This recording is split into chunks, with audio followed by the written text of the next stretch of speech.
नमस्कार विद्यार्थी मित्रांनो, पाठीमागच्या व्हिडिओमध्ये मी तुम्हाला प्रश्न विचारला होता, त्र्यंबकेश्वर तालुका कोणत्या जिल्ह्यात आहे? तर या प्रश्नाचं योग्य उत्तर आहे नाशिक जिल्हा. नाशिक जिल्ह्यामध्ये त्र्यंबकेश्वर तालुका आहे. विद्यार्थी मित्रांनो, आपला पहिला प्रश्न पहा. श्री या शब्दाला खालीलपैकी कोणता शब्द समानार्थी आहे? प्रश्न नीट वाचा, ऑप्शन नीट वाचा आणि उत्तर माहिती असेल तर कमेंट बॉक्समध्ये मला उत्तर सांगा. पर्याय पहा, ललना, वनिता, रमणी यापैकी सर्व. तर विद्यार्थी मित्रांनो पहा, ललना म्हणजे काय? स्त्री.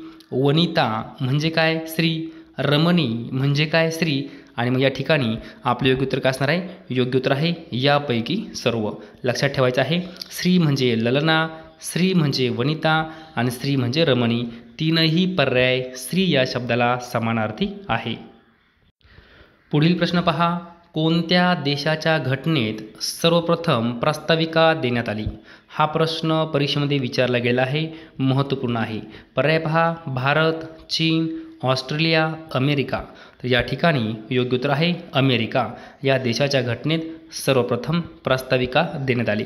मग विद्यार्थी मित्रांनो, प्रास्ताविका जी काय आहे ती आपल्या भारत देशाने कोणत्या देशाकडून घेतलेली आहे? तर लक्षात ठेवायचं आहे, अमेरिकेकडूनच आपल्या भारताने प्रास्ताविका घेतलेली आहे. ओके, अमेरिका या देशाकडून भारताने प्रास्ताविका घेतलेली आहे, हे सुद्धा लक्षात ठेवा. पुढचा प्रश्न पहा. स्त्री या शब्दाला खालीलपैकी कोणता शब्द समानार्थी नाही? काय म्हटलेलं आहे? नाही. प्रश्न व्यवस्थित वाचायचा आहे. पर्याय पहा, महिला, अबला, पार्वती, अंगना. तर विद्यार्थी मित्रांनो, या ठिकाणी योग्य उत्तर काय असणार आहे? योग्य उत्तर आहे पार्वती. पहा, या ठिकाणी पहिला पर्याय काय आहे? महिला. महिला म्हणजे स्त्री, बरोबर आहे. त्यानंतर अबला. अबला म्हणजे स्त्री, बरोबर आहे. अंगना. अंगना म्हणजे स्त्री, बरोबर आहे. परंतु जो काही पार्वती शब्द आहे हा स्त्री या शब्दाला समानार्थी नाही. प्रश्न व्यवस्थित वाचायचा आहे. स्त्री या शब्दाला खालीलपैकी कोणता शब्द समानार्थी नाही असं म्हटलेलं आहे. ओके, योग्य उत्तर आहे पार्वती. विद्यार्थी मित्रांनो, स्त्री या शब्दाला कोणकोणते शब्द समानार्थी आहे ते पहा.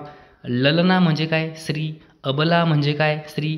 वनिता म्हणजे काय? स्त्री. महिला म्हणजे काय? स्त्री. रमणी म्हणजे स्त्री. अंगना म्हणजे स्त्री. हे 6 शब्द आहे, तोंडी पाठ करून ठेवा. स्त्री या शब्दाला समानार्थी शब्द. पुढील प्रश्न पहा. उद्देश पत्रिका पंडित नेहरू यांनी खालीलपैकी कोणत्या वर्षी मांडली? पर्याय पहा, 1949, 1946, 1947, 1950. या ठिकाणी योग्य उत्तर आहे 1946. लक्षात ठेवायचं आहे, उद्देश पत्रिका पंडित नेहरू यांनी 1946 या वर्षी मांडली. असाही प्रश्न येईल, उद्देश पत्रिका खालीलपैकी कोणी मांडली? असा जर प्रश्न आला, योग्य उत्तर काय असणार? पंडित नेहरू. ओके, लक्षात ठेवायचं आहे. पुढील प्रश्न पहा. प्रभंजन या शब्दाला खालीलपैकी कोणता शब्द समानार्थी आहे? प्रभंजन. तर पहा, पर्याय पहा, अदरी, वितान, अर्णव, वारा. तर या ठिकाणी योग्य उत्तर आहे वारा. काय आहे? प्रभंजन म्हणजे काय? वारा. विद्यार्थी मित्रांनो, जर समजा आपल्याला या प्रश्नाचं उत्तर माहिती नसेल आणि बाकीचे जे काही पर्याय दिलेले आहेत त्यावरून उत्तर काढायचं असेल ते कसं काढायचं पहा. या ठिकाणी पहिला पर्याय आहे अदरी. अदरी म्हणजे काय आपल्याला माहिती पाहिजे. अदरी म्हणजे काय? पर्वत. अदरी म्हणजे काय? पर्वत. म्हणजे या ठिकाणी पहिला पर्याय कट झाला. त्यानंतर पहा, वितान. वितान म्हणजे काय? वितान म्हणजे काय? आकाश. वितान म्हणजे काय? आकाश. म्हणजे दुसरा पर्याय पण या ठिकाणी कट झाला. त्यानंतर अर्णव. अर्णव म्हणजे काय? अर्णव म्हणजे काय? समुद्र. समुद्र. समुद्र. आणि मग शेवटी उरलं काय? वारा. म्हणजेच प्रभंजन या शब्दाला समानार्थी शब्द आहे वारा. हे लक्षात ठेवायचं आहे. अदरी म्हणजे काय? वितान म्हणजे काय? अर्णव म्हणजे काय? आपल्याला माहिती पाहिजे. भारतीय राज्यघटनेच्या भाग 9 मध्ये कशाची तरतूद आहे? काय म्हटलं आहे? या ठिकाणी चुकून तरुण झालेलं आहे. तर पहा, भारतीय राज्यघटनेच्या भाग 9 मध्ये कशाची तरतूद आहे? तर पहा, मूलभूत कर्तव्य, संघराज्य प्रदेश, मूलभूत हक्क, पंचायत राज. तर या ठिकाणी योग्य उत्तर आहे पंचायत राज. भारतीय राज्यघटनेच्या भाग 9 मध्ये कशाची तरतूद आहे? तर पंचायत राज. ओके विद्यार्थी मित्रांनो, जे काही बाकीचे 3 पर्याय आहे ते पण आपण बघू. पहा, या ठिकाणी पहिला पर्याय आहे मूलभूत कर्तव्य. मग मूलभूत कर्तव्य कुठं दिलेले आहे तर भाग 4 क, भाग 4 क मध्ये मूलभूत कर्तव्य दिलेले आहे. या ठिकाणी दुसरा पर्याय पहा, संघ राज्य प्रदेश. संघ राज्य प्रदेश म्हणजेच काय, केंद्रशासित प्रदेश. संघ राज्य प्रदेश म्हणजेच काय, केंद्रशासित प्रदेश. हे कुठं दिलेलं आहे भाग 8 मध्ये. त्यानंतर मूलभूत हक्क कुठं आहे भाग 3 मध्ये. हे लक्षात ठेवायचं आहे. ओके, बाकीचे पर्याय जर आपल्याला माहिती असतील तर आपण लवकरात लवकर उत्तरापर्यंत पोहोचतो. ओके, मूलभूत कर्तव्य कुठं आहे भाग 4 क, संघ राज्य प्रदेश व केंद्रशासित प्रदेश कुठं आहे भाग 8, आणि मूलभूत हक्क कुठं आहे भाग 3 मध्ये आहे. पुढील प्रश्न पहा, राष्ट्रीय स्मारकांचे जतन ही तरतूद भारतीय राज्यघटनेच्या कोणत्या कलमांमध्ये दिलेली आहे. राष्ट्रीय स्मारकांचे जतन, या ठिकाणी योग्य उत्तर आहे कलम 49. राष्ट्रीय स्मारकांचे जतन ही जी काही तरतूद आहे ती भारतीय राज्यघटनेच्या कोणत्या कलमात आहे, कलम क्रमांक 49. आता विद्यार्थी मित्रांनो, जे बाकीचे 4 पर्याय आहेत ते आपल्याला माहिती पाहिजे. पहा, या ठिकाणी कलम 40 आहे. कलम 40 मध्ये कशाची तरतूद आहे तर ग्रामपंचायतीची स्थापना. ग्रामपंचायतीची स्थापना यावर प्रश्न विचारला गेलेला आहे.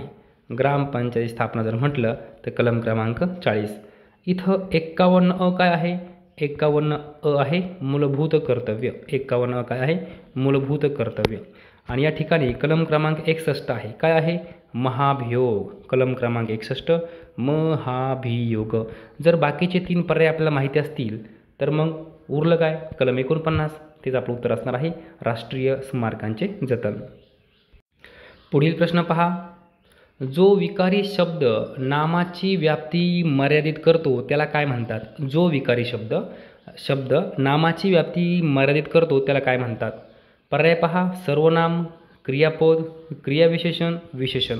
विद्यार्थी मित्रांनो, हा प्रश्न क्लर्क टायपिस्ट 2017 मध्ये विचारला गेलेला आहे. तर या ठिकाणी योग्य उत्तर आहे विशेषण. जो विकारी शब्द नामाची व्याप्ती मर्यादित करतो त्याला विशेषण असे म्हणतात. पुढील प्रश्न पहा, राष्ट्रपतींचा क्षमादानाचा अधिकार भारतीय राज्यघटनेच्या कोणत्या कलमात आहे. प्रश्न वारंवार पोलीस भरतीमध्ये विचारला गेलेला आहे, तलाठी भरतीमध्ये विचारला गेलेला आहे. पर्याय पहा, तर या ठिकाणी योग्य उत्तर आहे कलम क्रमांक 72.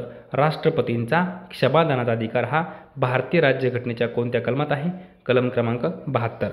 विद्यार्थी मित्रांनो, जे बाकीचे पर्याय आहे 79, 80 आणि 81, मग 79 मध्ये काय सांगितलं आहे, 80 मध्ये काय सांगितलं आहे, 81 मध्ये काय आहे ते आपल्याला माहिती पाहिजे. चला तर बघूया. यासाठी आपण एक ट्रिक्स लावली आहे. ट्रिक्स आहे सरला. काय म्हटलं मी, सरला. सरला म्हटलं की काय करायचं माहिती का, 79, 80 आणि 81 असे सिरियल लिहून घ्यायची. मग स म्हणजे काय, संसद, कलम क्रमांक 79. र म्हणजे काय, राज्यसभा, कलम 80. आणि ल वर्ण लोकसभा, कलम क्रमांक 81. अशा प्रकारे लक्षात ठेवायचं आहे. सरला, 79, 80, 81, 79, 80, 81 असं पाठ करायचं आहे. सरला. स वर्ण संसद, र वर्ण राज्यसभा आणि ल वर्ण लोकसभा असं लक्षात ठेवायचं आहे. म्हणजे जर आपला प्रश्न आला की संसदेशी संबंधित कलम कोणता आहे, कलम 79. राज्यसभेशी संबंधित कलम, कलम 80. आणि लोकसभेशी संबंधित कलम कोणता, कलम क्रमांक 81. ओके विद्यार्थी मित्रांनो, आता आपला शेवटचा प्रश्न आहे आणि या प्रश्नाचं उत्तर कमेंट बॉक्समध्ये तुम्ही मला सांगायचं आहे. पहा, घड्याळ या शब्दाचे लिंग कोणते. पर्याय पहा, उभयलिंग, पुलिंग, नपुसकलिंग, उभयलिंग. या ठिकाणी योग्य उत्तर काय असणार आहे ते तुम्ही मला कमेंट बॉक्समध्ये सांगायचं आहे. जर तुम्हाला हा व्हिडिओ आवडला असेल तर नक्की लाईक करा, शेअर करा, सबस्क्राईब करा. धन्यवाद.